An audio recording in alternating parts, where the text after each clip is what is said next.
Семейде Абай Кунанбай уулунун туулгандыгынын 181 жылдыгына карата улуу казак акыны жана ойчулунун атындагы музейде буга чейин эч жерде коюлбаган документтер жана баалуу кол жазмалар алгачкы жолу сунушталды. Абай доору документтер жана эскерүүлөр экспозициясы заманбап казак жазуу адабиятынын негиздөөчүсү, Абайдын жашоосу жана коомдук ишмердүүлүгү тууралуу жаңы тарыхый материалдар менен тааныштырат. Экспонаттардын арасында салттуу булгары кур, анын чапанынын көчүрмөсү, 9 коргол ойноо тактысы жана 10 томдук чыгармалар жыйнагы бар.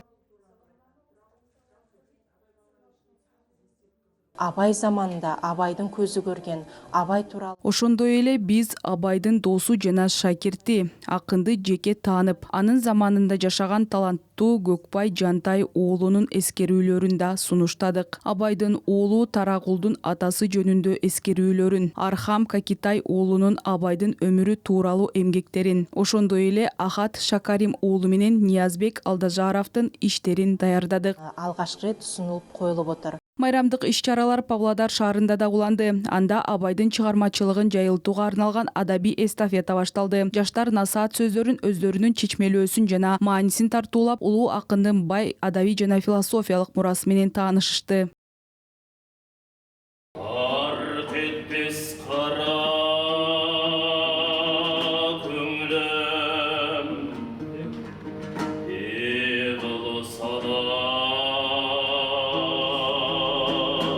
Абайдың кара сөздөрү мен өлеңдериндеги Насаат сөздөрү жана Абайдын чыгармаларынын негизги идеясы жаш муундарды тарбиялоо жана күчтүү улутту калыптандыруу. Дал ушул максатка анын толук адам концепциясы арналган деген бир ауыз сөзүндө турса керек.